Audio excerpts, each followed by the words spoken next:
Hello बच्चों, let's see this question. The question says if 4ik plus 7jk plus 8kk, 2ik plus 3jk plus 4kk and 2ik plus 5jk plus 7kk are the position vector of the vertices A, B and C respectively of triangle ABC, the position vector of the point where the bisector of angle A meets BC is. Clear? देखिए question में अगर हम बात करें ABC के position vectors हमें given है, ठीक है। ये ट्राइंगल ABC हमने यहाँ पर सिंपल एक रफ डायग्राम ड्रॉ किया। ये हमारे पास ट्राइंगल ABC। क्लियर? अब देखो यहाँ क्या बोला गया, जो हमारे पास एंगल ए का बाइसेक्टर है ना, ये एंगल ए का बाइसेक्टर हो गया हमारे पास यहाँ पर, ठीक है। ये BC को कहाँ मीट कर रहा है, BC को मीट कर रहा है DP। क्लियर? तो अब हमें क्या करना है यहाँ पर, सिंपल हमें यहाँ पर पोजिशन वेक्टर फाइंड करना है, ठीक है। The position vector of the point where the bisector of angle A meets BC, ठीक है। तो D का पोजिशन वेक्टर हमें यहाँ पर फाइंड करना है। क्लियर? यहाँ हम नोट कर लेते हैं पोजिशन वेक्टर ऑफ D, ठीक है, मतलब OD वेक्टर, ये हमें यहाँ पर फाइंड करना होगा। क्लियर? तो देखिए सबसे पहले अगर हम बात करें तो हम क्या करते हैं, यहाँ पर ABC के पोजीशन वेक्टर हमें पता है, तो एक तो हम यहाँ पर AB वेक्टर और एक AC वेक्टर फाइंड कर लेते हैं। क्लियर? तो यहाँ अगर हम बात करें AB वेक्टर, तो AB वेक्टर क्या होगा, AB वेक्टर के लिए हमें जो B के I cap J cap K cap के साथ जो कोफिशिएंट है उनमें से या उनमें से माइनस करना होगा जो A के कोफिशिएंट है उनको, ठीक है। तो हमारे पास अगर हम बात करें AB वेक्टर की, तो AB वेक्टर कितना आएगा, AB वेक्टर आएगा -2I कैप, ठीक है, -4J cap -4K cap. Clear?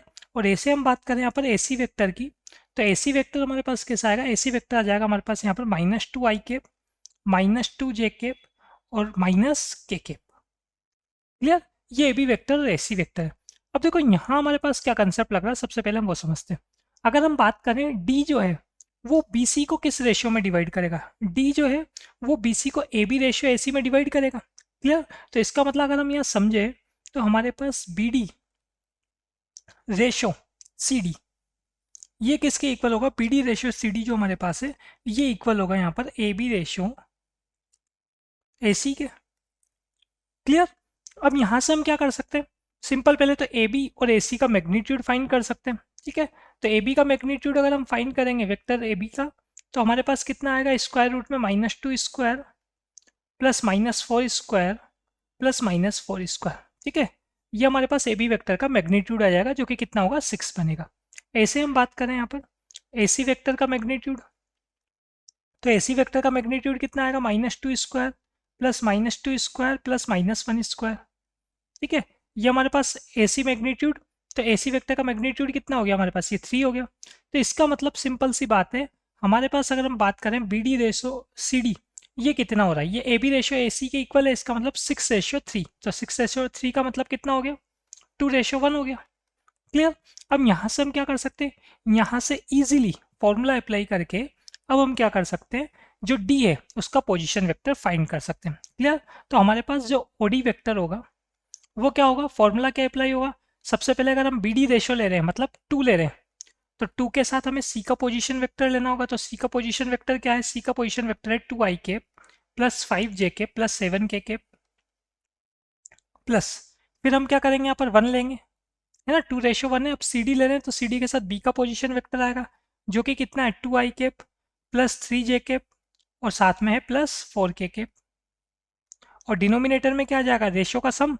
तो रेशो का सम हम करेंगे तो 2 + 1 जो कि कितना होगा हमारे पास यहाँ पर 3 बनेगा, ठीक है।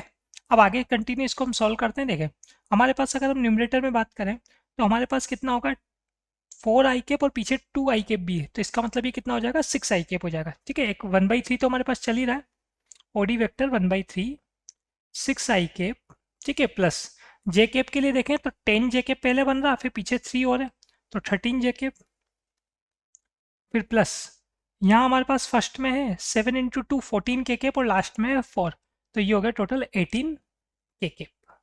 क्लियर? ये हमारे पास रिक्वायर्ड वेक्टर हो गया। देख लेते हैं हम, ऐसा हमें ऑप्शन नंबर ए में देखने को मिल रहा है। So final answer is option number A. I hope you understood it well. Best of luck.